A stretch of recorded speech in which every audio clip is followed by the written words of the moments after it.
socorrer nas horas de tribulação. Não temos que temer, ainda que a terra toda venha transtornar, ou que os montes se abalem no seio do mar.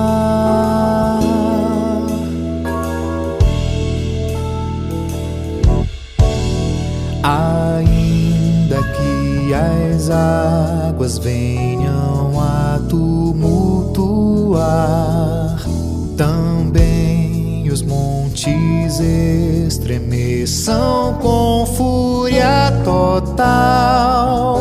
Um rio, a cidade do Senhor, vem alegrar o santuário das moradas do mais alto ser.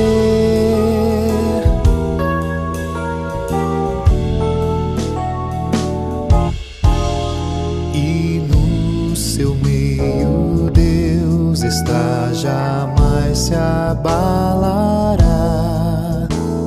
Ajuda, pois Deus lhe trará desde o amanhecer. Os reinos podem se abalar, nações também bramar. A sua voz Deus levantou e a terra dissolveu.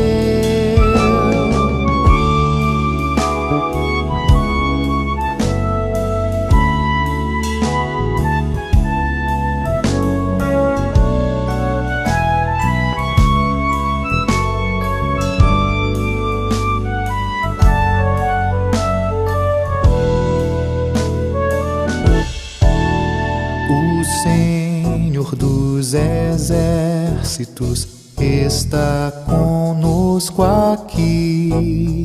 Refúgio nosso Ele é, o Deus de Israel. Ó, vinde, contemplai as obras do Senhor Javé, que assolações efetuou na terra o nosso Deus.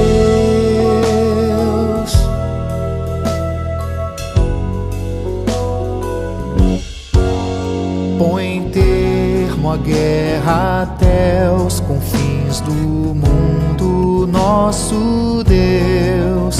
O arco ele quebre, a lança despedaçará.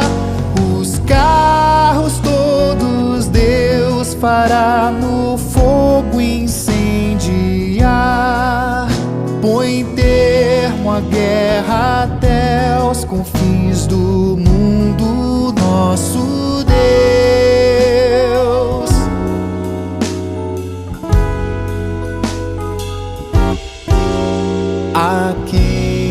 Aquietai-vos e sabei que eu sou vosso Deus. Sou exaltado entre as nações, na terra grande eu sou. O Senhor dos exércitos está conosco aqui. Refúgio nosso Ele é, o Deus de Israel.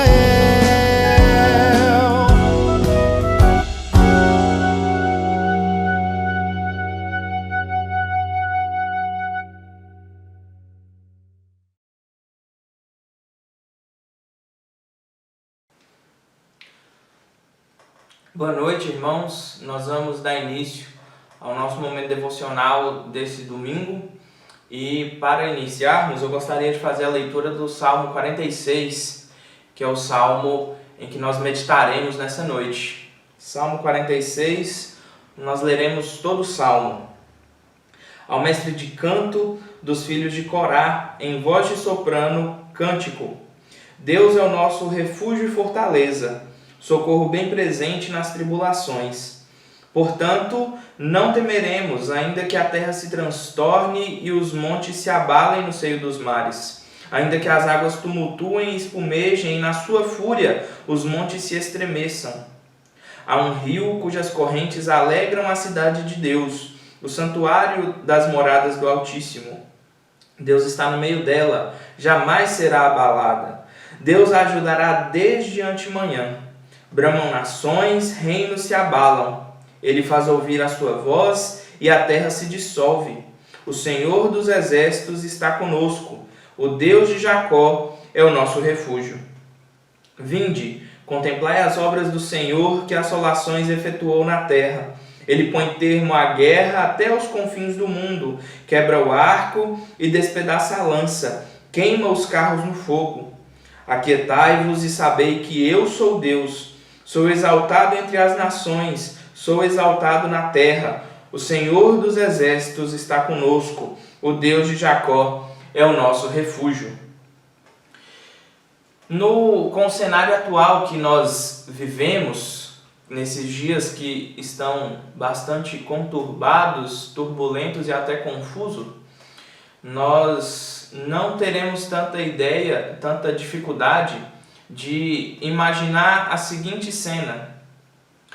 Um homem que estava prestes a perder o seu primeiro filho e com uma mulher, a sua esposa, que estava também muito debilitada e grávida de um segundo filho, ambos assolados por uma grave doença.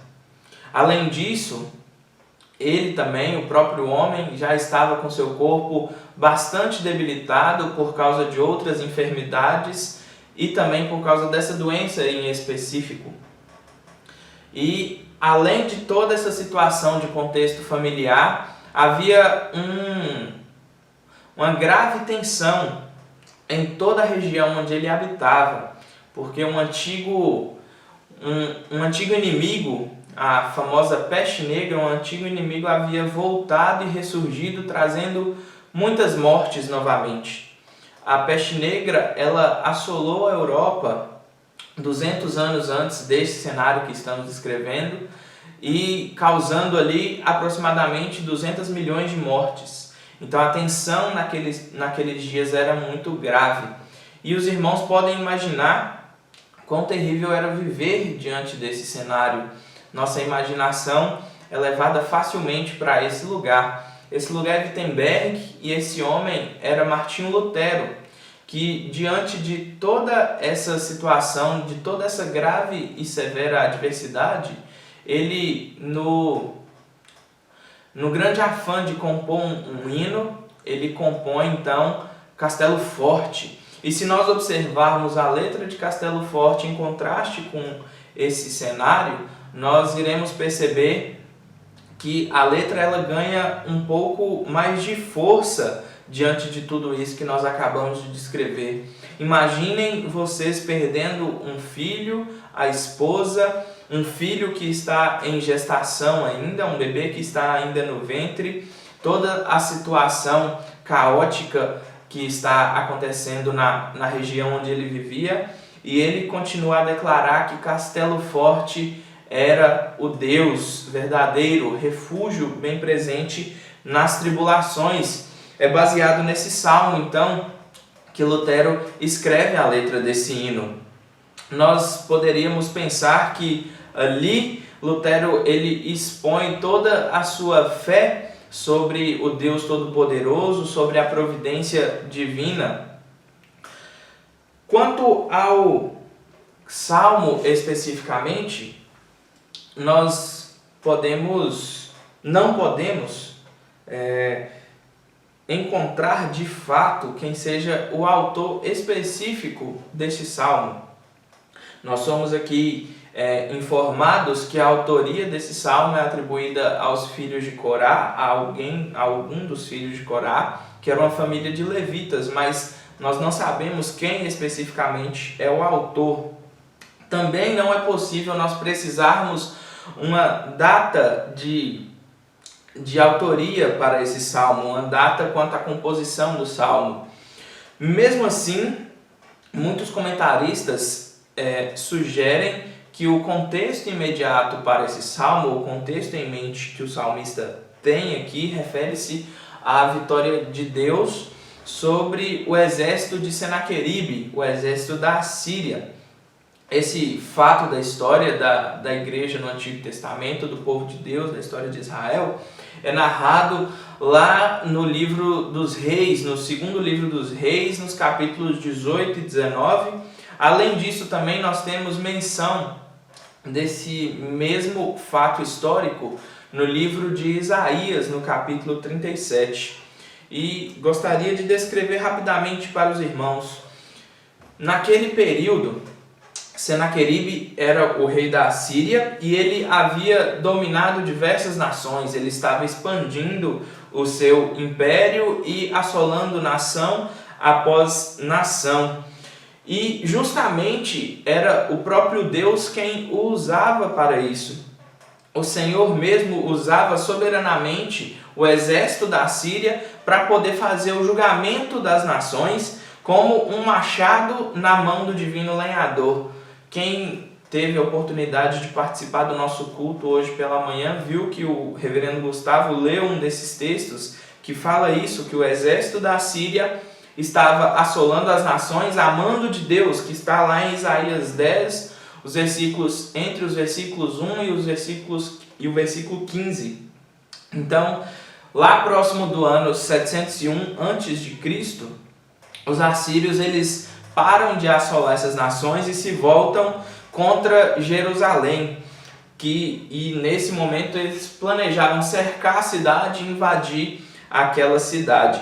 Nesse período, exatamente, o trono era governado pelo rei Ezequias e ele não tinha mais onde se esconder, nem ninguém para ajudá-lo, como muitos queriam buscar ajuda no Egito, como também nós vimos no sermão hoje pela manhã. Ele não tinha ninguém que pudesse ajudá-lo e ele busca então, humilhado, ele busca a sua ajuda no Senhor, busca o auxílio e socorro do Senhor, que o responde através do profeta Isaías, que é justamente a passagem de Isaías 37, a partir do versículo 14 em diante. O que acontece naqueles dias é que um evento milagroso acontece em uma determinada noite. O anjo do Senhor vem e para fora ali do arraial, ele mata, o anjo do Senhor ceifa a vida de 185 mil soldados assírios em uma só noite. Deus cumpre ali as promessas da aliança com o seu povo, garantindo que seu nome não fosse difamado pelas provocações de seus inimigos.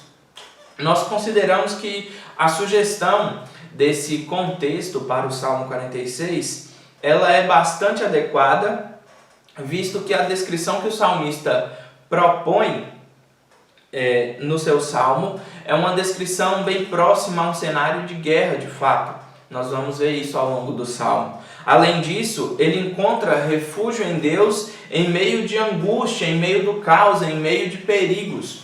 E foi exatamente isso que ocorreu com o rei Ezequias e toda a população de Jerusalém durante aqueles dias em que a cidade estava sitiada.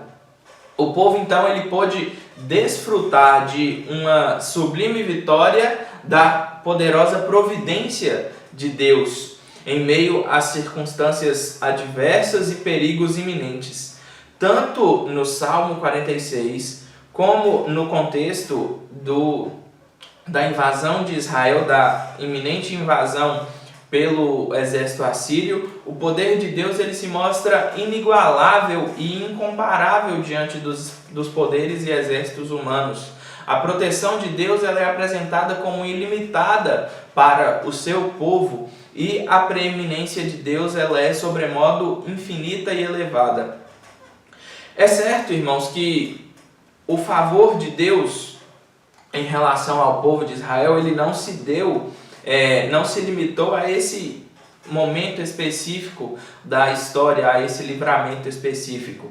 A mão protetora de Deus, ela continua a agir em toda a história, e há diversos relatos bíblicos disso, e há diversos relatos também históricos pós-fechamento do cânon também, que revelam na história da igreja a mão de Deus agindo em favor do seu povo. E o próprio salmista reconhece que não há uma situação única em que o Senhor cuide, mas o Senhor cuida do seu povo nas tribulações, em diversos momentos, a todo momento e, sobretudo, nos momentos de severa adversidade. E é justamente a respeito disso que nós vamos ver hoje. Essa é a grande ideia do texto, que o Senhor dos Exércitos, ele tem bênçãos para os que nele confiam. Quanto à divisão desse texto, irmãos, é uma divisão um tanto quanto intuitiva e simples, porque o próprio salmista constrói a música em 3 partes ou 3 estrofes. Essas estrofes, elas estão marcadas nas Bíblias mais antigas e no texto original por uma palavra que é denominada selá. Essa palavra selá, ela tem a conotação de uma pausa ou de um interlúdio, como bem vem escrito na Bíblia Nova Versão Transformadora, a NVT, vem escrito a palavra interlúdio. Nas nossas Bíblias da versão ARA mais recentes, nós não encontramos a marcação, a divisão que marca o Salmo. Ela é feita através da primeira letra em negrito, no versículo 1, no versículo 4 e no versículo 8. E essa pausa que era dada quando havia a marcação do termo selá, era uma pausa para um interlúdio musical, como nós já dissemos, que era feita para reflexão do povo acerca daquilo que havia sido dito e também para causar uma impressão forte da importância do que haveria de ser dito posteriormente. Não era simplesmente um solo aleatório, mas ela tinha uma função toda especial dentro da música. Então vamos ver essa divisão das 3 partes do Salmo. A primeira parte, ou a primeira estrofe, ela se constrói dos versículos 1 a 3, onde Deus é apresentado como o Todo-Poderoso diante das aflições e como Salvador daqueles que o temem, daqueles que buscam refúgio nele. A segunda parte do Salmo, a segunda estrofe, ela se encontra do versículo 4 até o versículo 7. E essa parte do texto, ele vai nos mostrar Deus sendo apresentado como o Emanuel, o Deus conosco, aquele que habita no meio do seu povo, trazendo alegria. E podemos perceber, irmãos, que há um refrão que se repete no versículo 7 e no versículo 11, que também marca a divisão dessas duas últimas estrofes, que é um versículo que se repete literalmente tanto no versículo 7 quanto no versículo 11, mostrando que o Senhor é o Senhor dos Exércitos, que ele estava com o seu povo, e lembrando aqui a redenção através do Deus de Jacó, do termo Deus de Jacó. E por fim, a última parte, a última estrofe desse salmo, vai dos versículos 8 a 11, em que as obras de Deus promovem paz para o seu povo e o avanço do reino de Deus, o avanço do seu reino. E é isso que nós vamos ver a partir de agora. Vamos voltar nossa atenção para os primeiros versículos, quando o salmista diz que Deus é o nosso refúgio e fortaleza, socorro bem presente nas tribulações. Nessa primeira parte do texto, o Senhor, ele é apresentado como o Senhor dos Exércitos, o Todo-Poderoso e aquele que salva o seu povo. Logo no primeiro versículo, o salmista expõe o fundamento sobre quem é o Deus ao qual ele serve em 3 formas que se complementam. A primeira descrição, Deus é apresentado como refúgio, e esse termo quase sempre na Bíblia é usado para se referir a Deus como como um aspecto do seu poder ou da sua proteção. O Senhor dos Exércitos é, de fato, abrigo seguro e confiável para os que nele confiam, para os que nele se refugiam.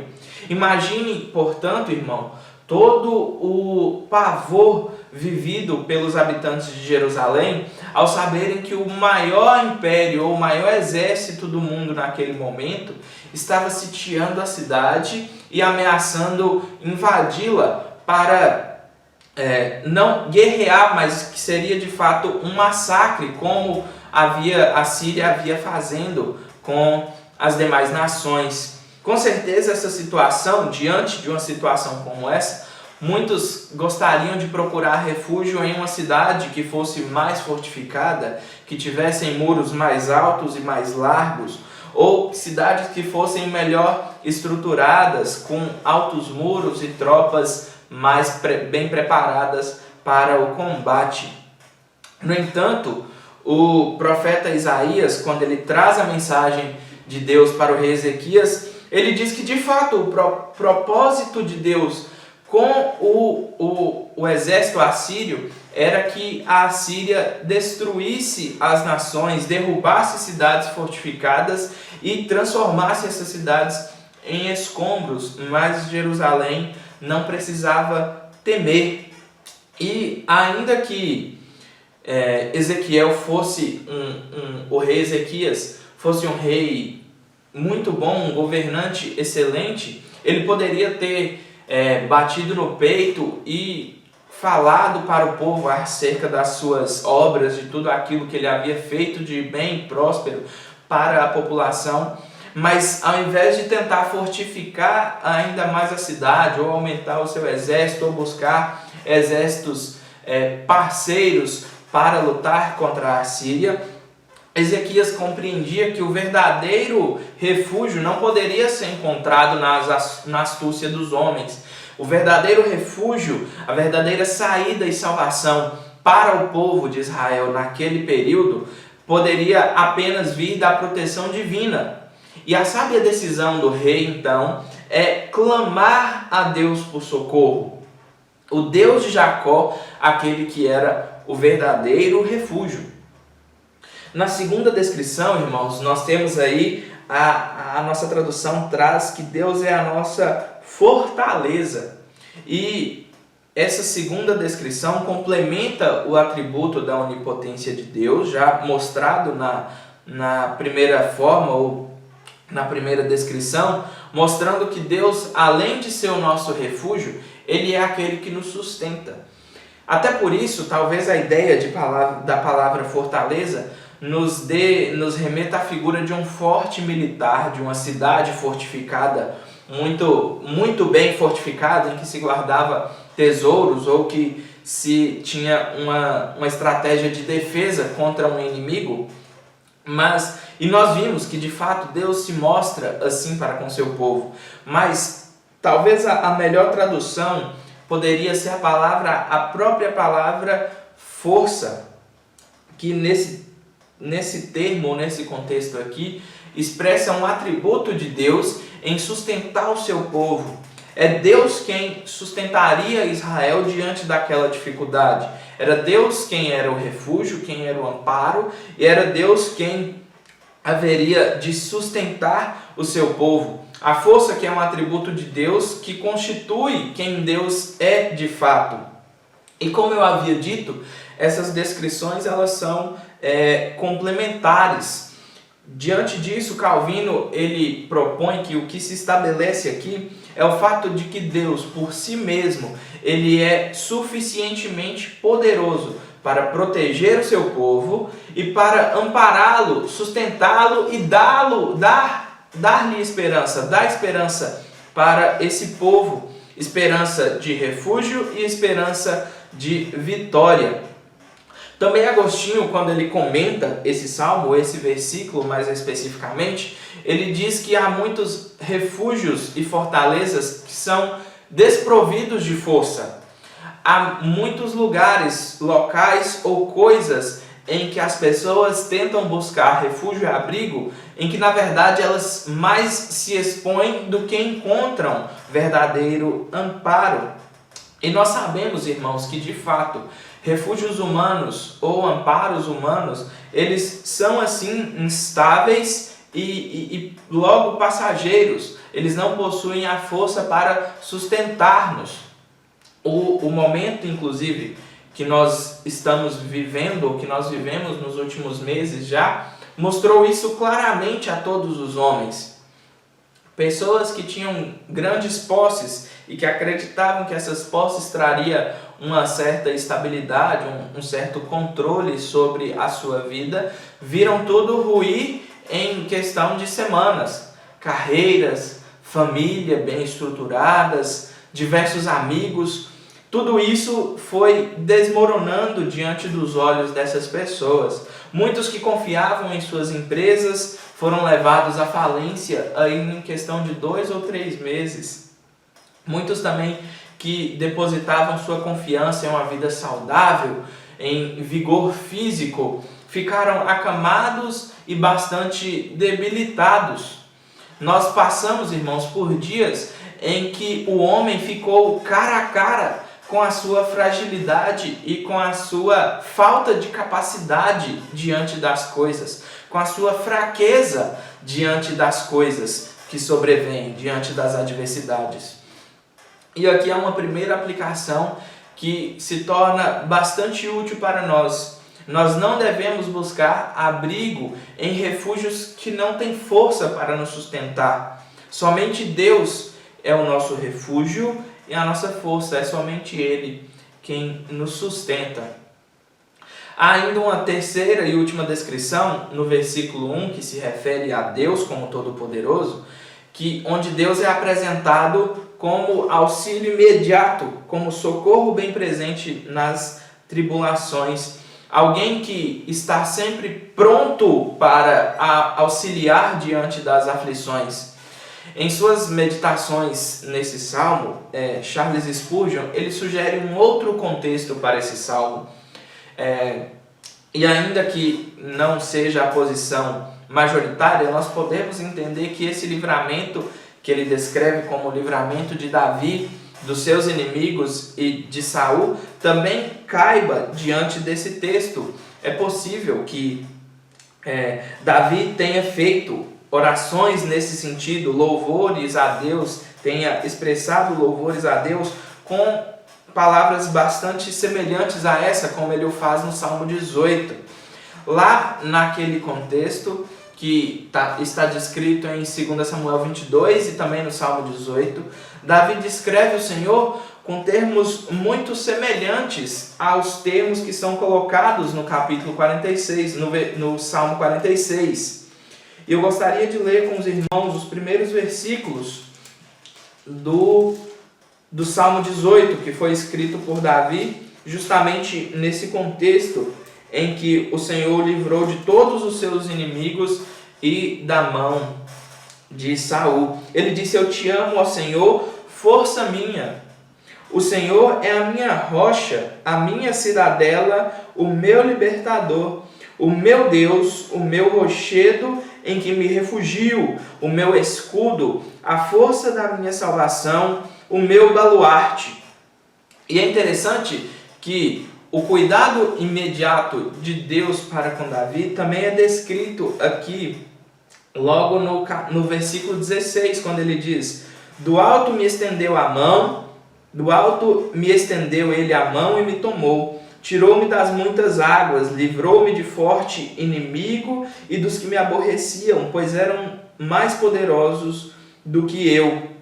Assaltaram-me no dia da minha calamidade, mas o Senhor me serviu de amparo. Trouxe-me para um lugar espaçoso. Algumas traduções vão dizer: trouxe-me para um lugar alto. Livrou-me porque se agradou de mim. E a posição de Davi é a mesma do rei Ezequias. Ele estava cercado e ele diz que seus inimigos eram mais poderosos do que ele. E nesse contexto, no versículo 6, a única saída que Davi tinha também era clamar a Deus. E ele diz: na minha angústia invoquei o Senhor, gritei por socorro ao meu Deus. Ele do seu templo ouviu a minha voz e o meu clamor lhe penetrou os ouvidos. Então, também em outro contexto aqui, Deus se coloca como um socorro bem presente, alguém que está sempre pronto para prestar auxílio, para prestar socorro em cenários caóticos, em cenários turbulentos e graves, como aqueles descritos no Salmo, no contexto da Assíria invadindo Jerusalém e no contexto de Davi sendo perseguido. Os versículos 2 e 3, meus irmãos, do Salmo 46, já nos voltando para o Salmo novamente, eles apresentam um cenário também bastante caótico e turbulento. Um cenário em que há aqui terremotos, maremotos, abalos sísmicos e montanhas se desmoronando. Mas há algo que é muito importante de notarmos, que o salmista faz a transição do primeiro para o segundo e terceiro versículo com uma relação de causa e efeito, ou com a conclusão, uma consequência lógica. O que o salmista quer nos comunicar é o seguinte, que se Deus de fato é refúgio, fortaleza e socorro para o seu povo, se Deus é a salvação e aquele que é o Todo-Poderoso, a conclusão lógica disso é que não há temor, não há por que temer o inimigo, não há por que temer diante dessas situações turbulentas como o cenário apresentado. Ainda que tudo se abale, ainda que tudo esteja turbulento e caótico, o fundamento da fé dos crentes é firme, é o próprio Deus. Ainda que o mundo se estremeça, Deus jamais se abala. E para fortificar essa ideia, o salmista passa a descrever uma catástrofe natural, cuja a literalidade ela é debatida entre os comentaristas.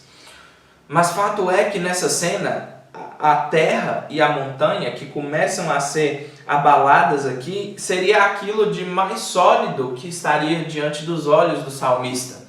Ao mesmo tempo que o mar ou as muitas águas, o seio dos mares, era aquilo que representava de muito perigoso, um mar revolto que trazia perigo.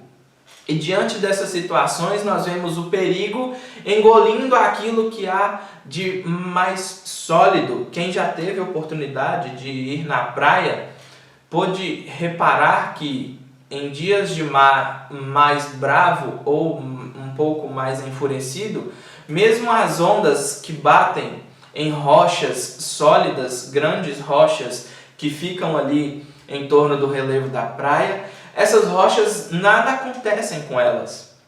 Elas permanecem firmes, mas o cenário descrito pelo salmista é um cenário que as águas do mar elas estão tão violentas, os perigos são tão iminentes, o inimigo parece ser tão poderoso que até as montanhas e a terra está se abalando diante dessas ondas das águas dos mares.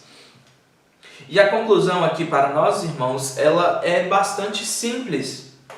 Aqueles que depositam a sua confiança no seu emprego, ou nas suas riquezas, ou como o próprio salmista diz em outro momento, em carros e em cavalos, quando essas coisas começam a se desmoronar e a ruir, eles devem temer de fato. Aqueles que depositam a sua confiança também e esperança nessa vida somente, quando vierem as situações caóticas e de adversidade, também devem temer. Aqueles que confiam demasiadamente em partidos políticos ou grandes instituições sociais, que são coisas que são falsos refúgios, que não possuem força e que não são refúgios verdadeiros, todas essas coisas que são incertas, volúveis e instáveis, essas pessoas também devem temer. Nós, porém, devemos confiar no Senhor, e ao confiarmos no Senhor, nós veremos que nós não nos abalaremos, porque o Senhor é nosso refúgio e força. Ele é a montanha verdadeira, a rocha verdadeira que não se abala. Então, refugiem-se em Deus e não temam. É essa a mensagem da primeira estrofe. Há também, irmãos, um outro argumento que vai contra a literalidade dessa primeira parte, que é proposta pelo teólogo Steven Lawson. Ele vai falar que as montanhas representam, na cosmovisão dos israelitas, vai representar aquilo que de mais sólido eles tinham, que representava Jerusalém, o templo e as coisas sagradas. Em textos em que o Senhor está num alto e sublime trono, e em textos como na própria visão de Ezequiel, texto que nós veremos posteriormente, textos que mostram a cidade de Jerusalém num alto monte.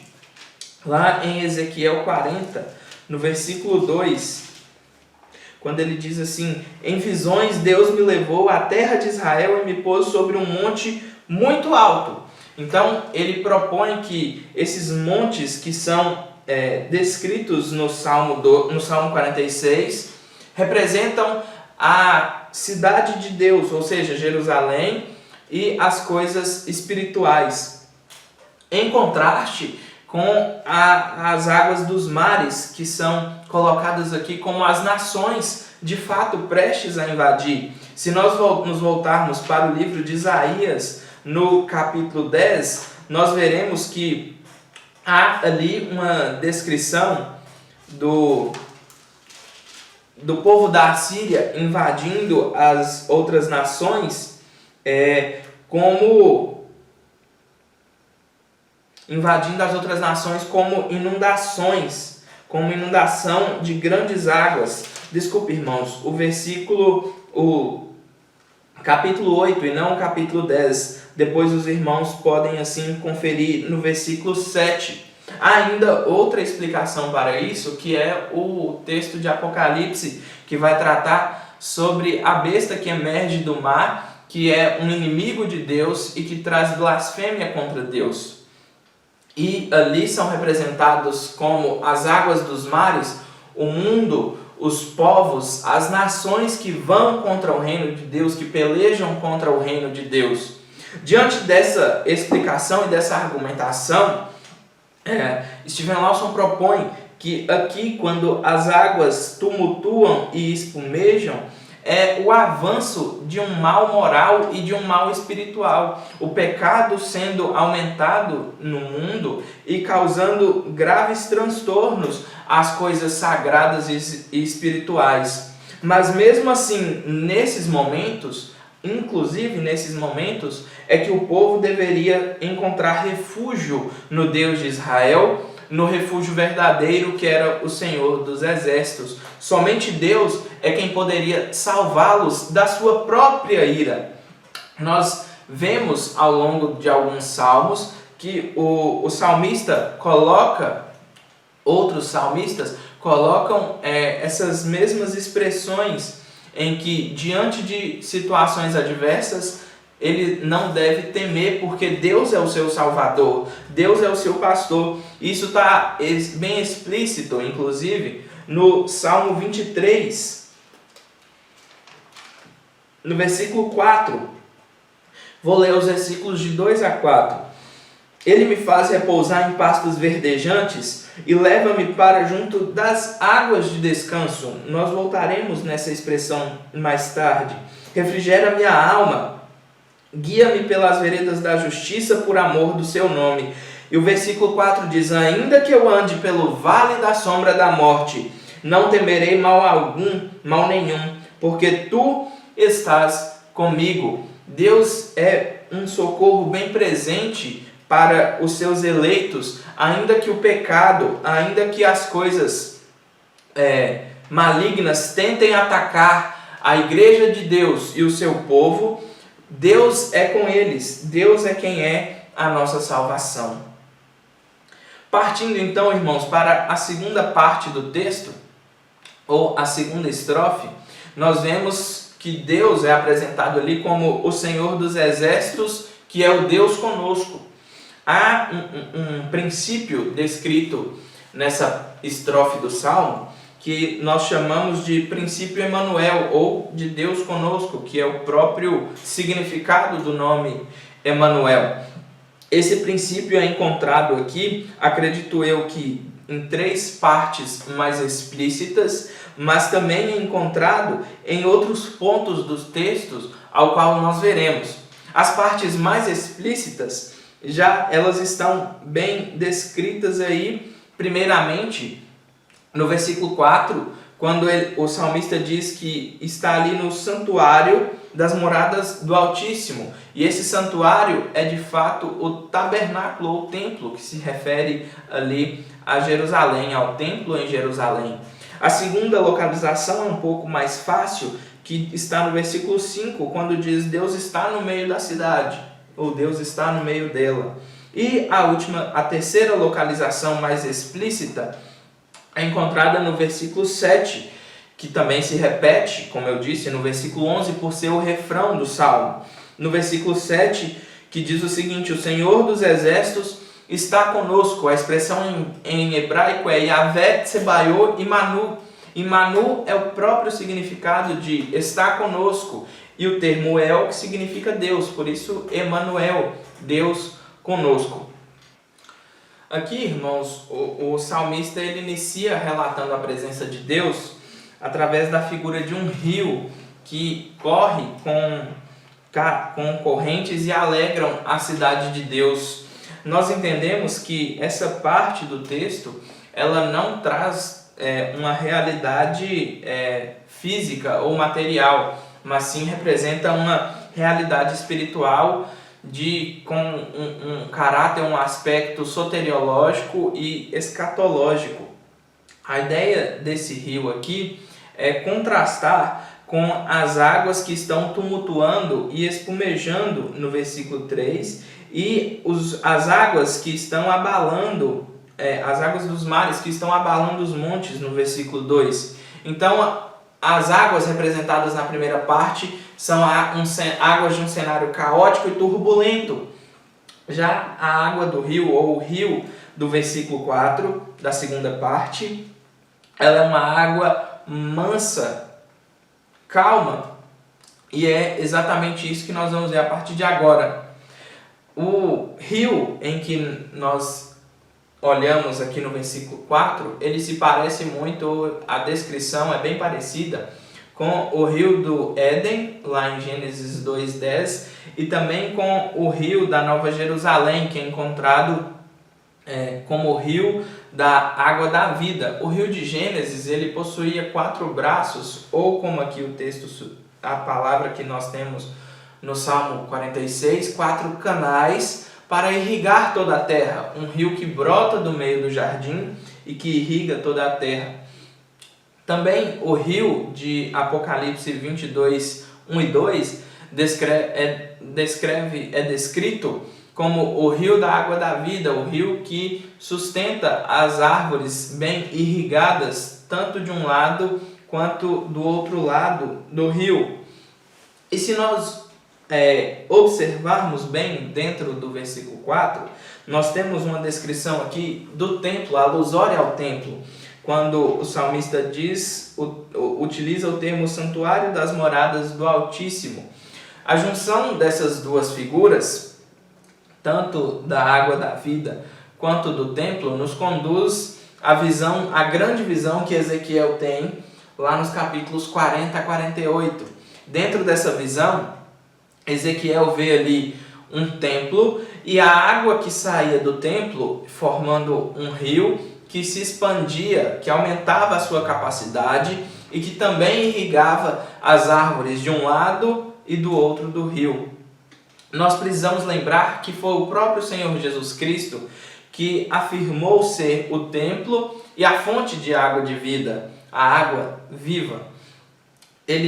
Jesus faz uma purificação do templo, não uma purificação como ritual, mas ele expulsa do templo ali em João 2 os comerciantes e os negociantes que estavam no templo vendendo animais.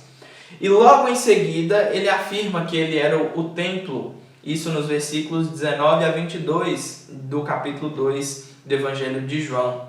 Também ainda na narrativa de João, um pouco mais à frente, Jesus começa um diálogo com a mulher samaritana diante do poço de Jacó, e ali, nesse poço, nesse contexto, Jesus afirma ser a água viva, de onde as correntes, as fontes de água jorrariam para a vida eterna. E já um pouco mais à frente, também no Evangelho de João, no capítulo 7, no último dia da festa dos tabernáculos ou das cabanas, no contexto ali do ritual de purificação do altar com água, Jesus afirma pela segunda vez que ele era a fonte de água da vida, cujas fontes fluíam rios de água viva. A alegria que esse rio traz para Jerusalém, irmãos, só pode de fato ser proporcionada por Cristo. E diante de um cenário caótico, digamos assim, seja do avanço do pecado, seja do avanço de nações contra o reino de Deus, há um rio que corre no meio da cidade de Deus, da Nova Jerusalém, um rio com águas calmas, com águas puras, que podem purificar para trazer paz, salvação e vida eterna. E essa fonte de água é de fato Jesus Cristo, aquele que pode nos salvar. Há, no entanto, duas descrições em Jeremias que precisam ser levadas em conta nesse momento. Lá no capítulo 17, Jeremias faz duas ilustrações ou dois comparativos em relação a essa água, quando ele diz que aqueles que se afastam, Jeremias 17, o versículo 13, que ele diz que aqueles que abandonam o Senhor morrem, perecem, porque abandonam a fonte de água, das águas vivas. E no versículo 8, o que Jeremias coloca é que aqueles que se aproximam desse rio e estendem as suas raízes como árvores plantadas junto a esse rio, são árvores que não receiam quando vem o calor, árvores que sobrevivem e frutificam. Isso está no versículo 8. E no devido tempo elas não deixam de dar fruto. Essa mesma descrição dessas árvores é colocada no Salmo 1, como para representar os justos ou os eleitos do Senhor. Como diz ali, que ela é como ele, ou seja, o homem que não anda no conselho dos ímpios, o justo. Ele é como árvore plantada junto à corrente das águas, que no devido tempo dá o seu fruto e cuja folhagem não murcha, e tudo quando ele faz será bem sucedido. A descrição também lá do rio de Apocalipse, no capítulo 22, versos 1 e 2, há ali também árvores em volta do rio que também estendem as suas raízes até esse rio para usufruir dessa água viva, que é Cristo. Joel Bick nos lembra, irmãos, que há um princípio aqui soteriológico que diz respeito ao Espírito Santo, quando o próprio Jesus afirma que o Espírito Santo é derramado aos crentes ou é trazido aos crentes como rios de água viva. Nós podemos ver isso no texto já citado de João 7, dos versículos 37 a 39. Porém, esse rio de água da vida, ele só rega as árvores que de fato estendem as suas raízes, ou seja, somente aqueles que confiam nele, que confiam no Senhor Jesus Cristo. Como o salmista afirma no Salmo 115, a partir do versículo 9: Ó casa de Israel, confie no Senhor, Ele é o seu auxílio e o seu escudo. Ó sacerdotes da família, descendentes de Arão, confiem no Senhor, Ele é o seu auxílio e o seu escudo. Todos vós que temem ao Senhor, confiem no Senhor, Ele é o seu auxílio e o seu escudo. E essa obra transformadora de Cristo, que vivifica todas as coisas, vivificam aqueles que usufruem desses rios de água viva, essa obra transformadora de Cristo e seu Espírito é também descrita na grande visão de Ezequiel, no capítulo 47. há ali um rio que sai do trono, ou seja, as duas figuras que saem do templo, do altar do templo, as duas figuras remetendo a Cristo, tanto o rio que sai do templo, quanto o templo, como nós já vimos. E por onde esse rio passa, à medida que esse rio caminha, ele vai ficando mais profundo e com águas mais volumosas. E à medida que ele sai do templo e por onde esse rio passa, há transformação verdadeira. Inclusive, quando esse rio toca com o Mar Morto, invade o Mar Morto, aquelas águas que eram salgadas e inabitadas, onde não havia nenhum tipo de peixe, elas se tornam instantaneamente em águas frescas e água pura. De forma que ali os pescadores, eles tinham condições agora de pescar peixes de várias espécies num lugar onde não havia vida. Também nas margens desse rio de Ezequiel nós encontramos árvores cujas folhas não murcham e que produzem fruto todos os meses do ano. Irmãos, nós vivemos um período em que nos foi cerceado o momento de culto no dia do Senhor. Há poucos meses atrás, há poucos dias atrás, semanas. E diante dessa situação, bem parecida com a situação vivida pelo povo de Jerusalém, ali naquele período em que a cidade estava cercada e os aquedutos que levavam água até a fonte, até o tanque de Siloé, esses aquedutos também foram fechados. Nós podemos ver isso no contexto dessa história. E aquele rio que agora levava água para aquelas águas que eram conduzidas para dentro da cidade ali, já não estavam mais fluindo para o seio da cidade. E a promessa dos assírios era que o povo de Israel, se não se arrependessem, se não se entregassem ao exército assírio, eles haveriam de ter que beber da sua própria urina, porque não haveria mais água. No entanto, em contraste com esse cenário, a realidade que nós vemos aqui da cidade de Deus ou da Nova Jerusalém é que no meio da cidade há um rio com águas fartas, frescas, água pura que pode nos purificar, trazendo salvação e alegria. E eu quero refletir com os irmãos um pouco acerca daquilo que quais são as fontes em que nós estamos buscando água durante esse período. Nem todos ainda voltaram a congregar, nós sabemos da dificuldade de alguns irmãos, a impossibilidade. Porém, irmãos, há uma fonte de águas vivas que é Jesus Cristo, que passa no meio do seu povo, que pode ser usufruída pelo seu povo. E o dia do Senhor, que é chamado pelos puritanos de dia da feira da alma, é o momento mais adequado para se beber dessa fonte de água viva, para se alimentar da fonte de água viva. Ainda que nós façamos transmissões como essa, ainda que diversos canais, para usar a linguagem própria do YouTube e a linguagem do versículo 4, ainda que canais possam fluir, nós também entendemos que há muitos canais de águas turvas, assim como fez o povo de Deus no Antigo Testamento. Eles deixaram o Senhor para cavar cisternas rotas, cisternas sem água ou com água impura. É preciso, irmãos, que nós nos voltemos e usufruamos do rio de água viva que é Jesus Cristo. Ele que está no meio da cidade, Ele que alegra o seu povo com as águas frescas que trazem salvação.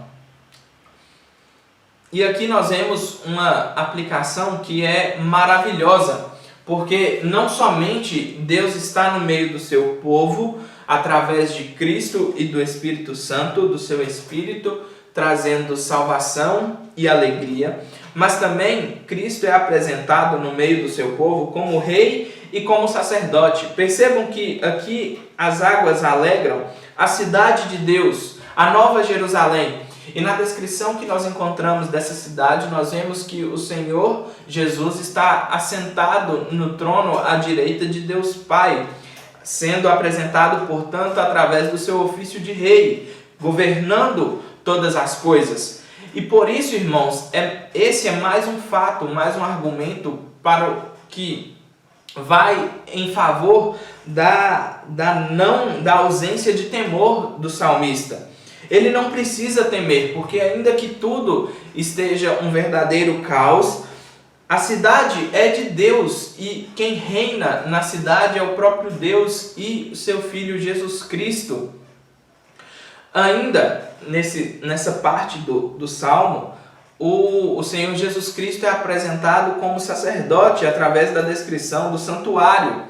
Ele que está no governo de todas as coisas, controlando, ele também é quem nos purifica e é ele quem intercede junto ao Pai por nós. Por isso nós estamos seguros nele. Essa segurança e esse refúgio são reforçados no versículo 5, mostrando quem Deus é. Deus que está no meio da cidade e que por isso ela jamais será abalada. Deus nos ajuda desde antemanhã.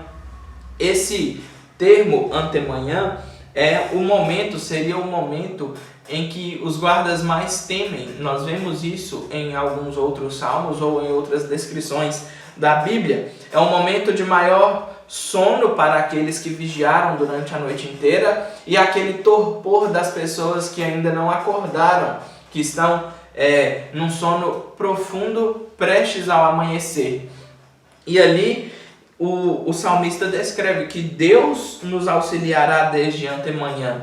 Nessa descrição aqui, é interessante nós nos lembrarmos no contexto do êxodo, na saída do Egito, do povo de Deus do Egito.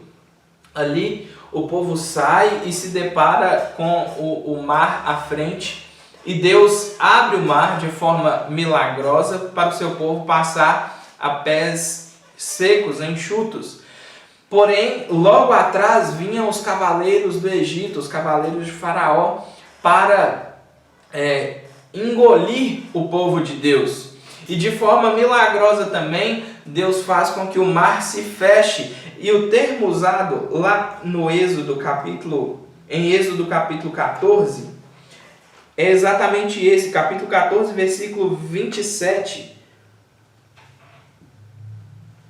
quando Moisés diz o seguinte, escrevendo, ele diz: então Moisés estendeu a mão sobre o mar, e o mar, ao romper da manhã, retomou a sua força. Os egípcios, ao fugirem, foram de encontro a ele, e o Senhor derribou os egípcios no meio do mar. Percebam, irmãos, que essa promessa de Deus de ajudar o seu povo desde antemanhã, ela se cumpre bem antes do que o salmista escreve aqui. Desde a saída do êxodo do Egito, Deus já tem ajudado e auxiliado o seu povo.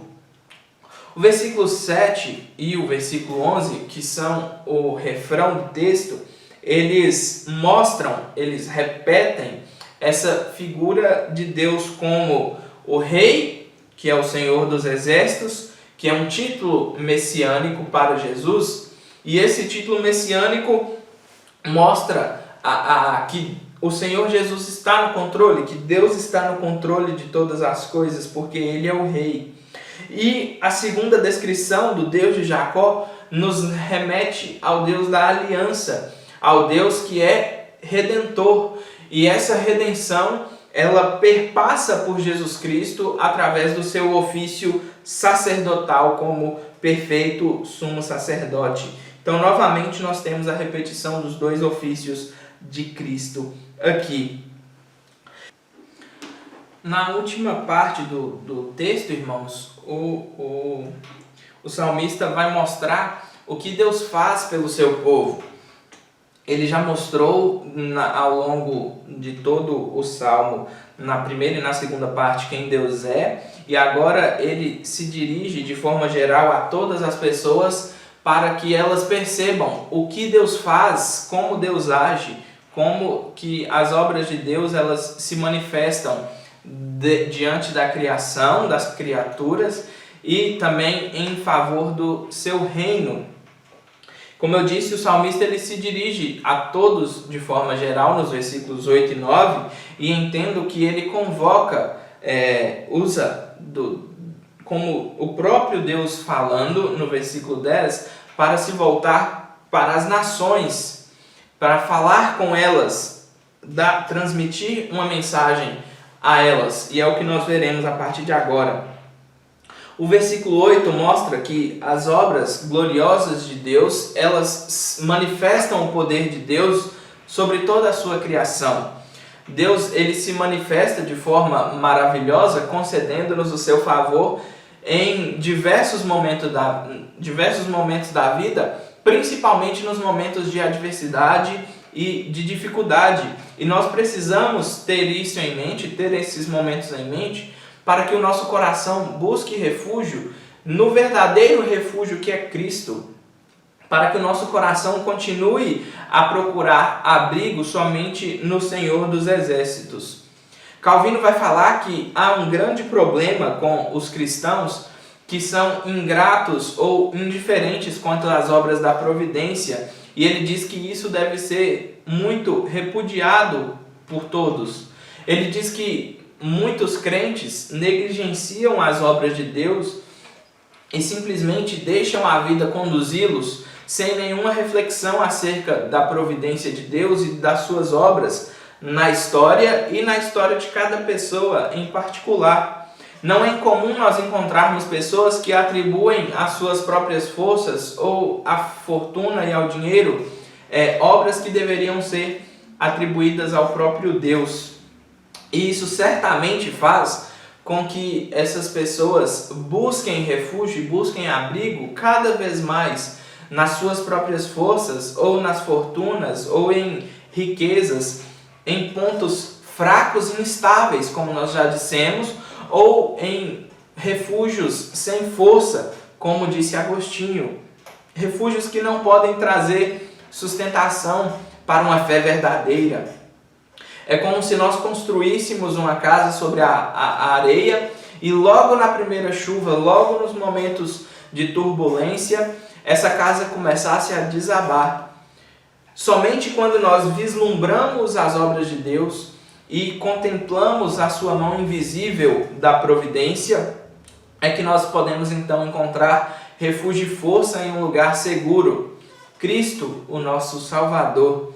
Deus, como Criador de todas as coisas, Ele, em sua furiosa ira, Ele traz assolações sobre a terra para julgar os povos. E é exatamente assim que termina o versículo 8. Diz que o Senhor efetuou assolações na terra.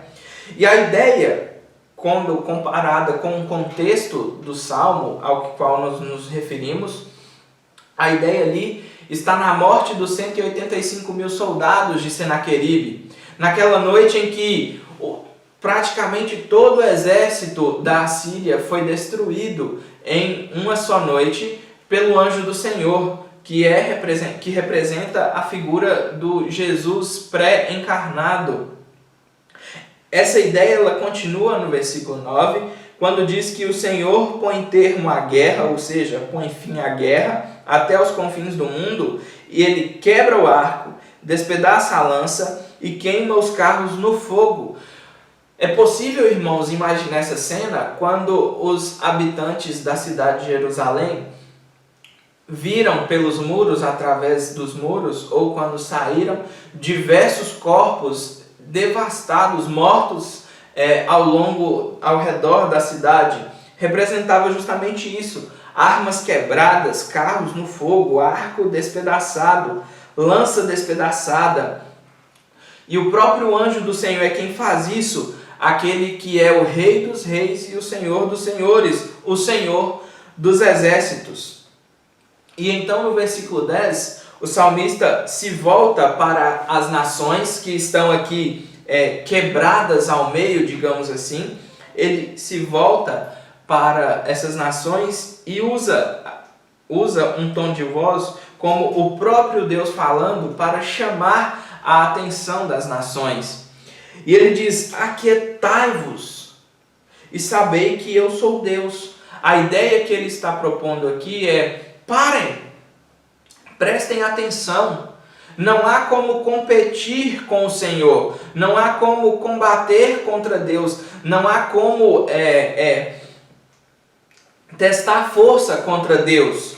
Eu sou o Senhor, eu sou o Senhor dos exércitos.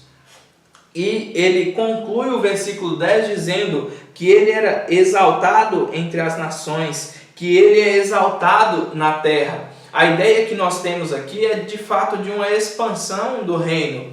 Assim como aquele rio que começa a sair pequeno de dentro do templo, mas que vai expandindo o seu tamanho e o seu volume, aqui o reino de Deus também é aumentado, ampliado, exaltado entre as nações. Quando o Deus dos exércitos ele se exalta, o seu reino também aumenta e amplia e avança diante das nações, contra essas nações.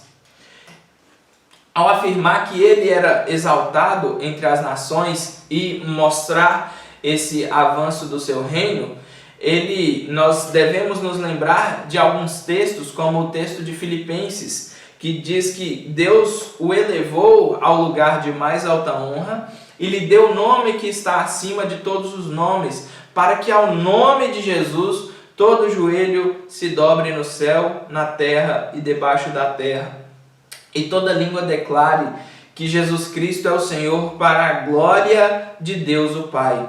Ainda em Apocalipse 5 também, nós encontramos uma descrição semelhante na visão de João, quando João vê milhares de vozes de anjos ao redor do trono, também com os seres vivos e os anciãos que estavam cantando: digno é o Cordeiro que foi morto, que foi sacrificado, digno é esse Cordeiro de receber todo o poder, toda a riqueza, toda a sabedoria, toda a força, toda a honra, glória e louvor. E em seguida, em Apocalipse 5,13, o que é descrito é: depois ouvi todas as criaturas no céu, na terra, debaixo da terra e no mar cantarem: louvor e honra, glória e poder pertencem àquele que está sentado no trono e ao Cordeiro para todo sempre. Ainda que as nações estejam confusas, que os reinos se abalem, o Senhor dos Exércitos coloca no versículo 6 que ele faz ouvir a sua voz e a terra se dissolve. Nos versículos 8 a 10 nós vemos ele se colocando como Deus, despedaçando as nações, quebrando as nações, e essa descrição ela nos leva ao Salmo 2. O Salmo 2, que é um salmo messiânico, e que o Salmo 2 ele começa descrevendo um enfurecimento dos gentios, com gentios conspirando, com príncipes conspirando contra o Senhor e contra o seu ungido. Porém, no versículo 6, o Senhor constitui o seu reino sobre o seu santo monte Sião, ou seja, sobre Jesus Cristo, e a partir disso, ele começa o avanço do seu reino.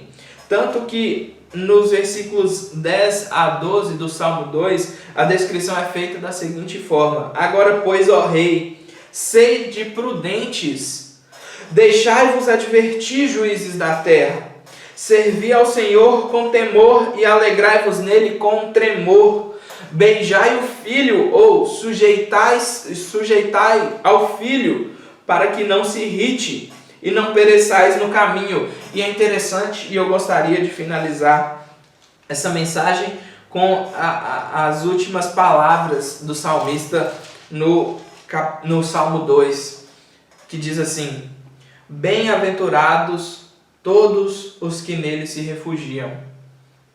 Queridos irmãos, nesses dias conturbados e caóticos que estamos vivendo, nesses momentos de turbulência onde muitas coisas têm nos afligido, talvez você tenha passado por momentos difíceis de ver tudo ruir, saiba que as coisas materiais elas não são refúgio e força, que elas não podem ser socorro presente. Somente o nosso Deus é assim. Há também um rio que corre no trono, no meio da cidade de Deus, e esse rio é o próprio Jesus Cristo, que comunica as suas bênçãos para a igreja e para os eleitos através do Espírito Santo. Porém, essas bênçãos, como bem descreve o profeta Jeremias, elas só chegam para aqueles que confiam no Senhor. E por fim, nós vemos que Deus é um Deus que estabelece a paz diante do seu reino e que faz o seu reino avançar e crescer. Ele não tem medo, ele não teme contra exércitos inimigos, pois ele sabe que ele é o Senhor dos exércitos, que está acima de todos os povos, de todas as nações. Então, irmãos, o que nós aprendemos com esse salmo é muito importante e valioso diante da situação que vivemos. Nós devemos suplicar a Deus por socorro, pois estamos vivendo dias difíceis. Mas nós devemos buscar refúgio não em coisas vãs, em coisas volúveis. Nós devemos buscar refúgio e fortaleza somente em Jesus Cristo, que pode nos salvar. Eu gostaria de finalizar então fazendo oração, e eu gostaria, mesmo que essa transmissão seja gravada, eu gostaria de orar com os irmãos nesse instante. Pai querido, Deus de amor, nós nos humilhamos diante de Ti, ó Pai, reconhecendo que o Senhor é Deus sobre todos os povos, reconhecendo que o Senhor é o Senhor da criação, aquele que criou e que governa a tudo e a todos, ó Pai. Nós estamos vivendo dias difíceis, dias conturbados, mas nós queremos colocar a nossa confiança no Senhor, no Deus dos exércitos, aquele que pode nos salvar, ó Pai. Vem com o Teu rio, ó Pai, e traga-nos a alegria verdadeira que só podemos encontrar em Jesus Cristo. Que Cristo seja de fato, ó Pai, nosso refrigério das águas mansas, ao qual somos conduzidos pelo pastor, como é descrito no Salmo 23, ó Pai. Que essa alegria produzida pelo rio da água da vida produza fontes a jorrar para a vida eterna, ó Pai. Que nós não busquemos águas em fontes rotas, em fontes sujas, com pouca água, ó Pai. Nós temos um rio verdadeiro que é Cristo, devemos nos apegar a Ele. Fortalece a nossa fé assim, ó Pai. É isso que nós rogamos no nome de Jesus Cristo, nosso Salvador. Amém. Boa noite, irmãos.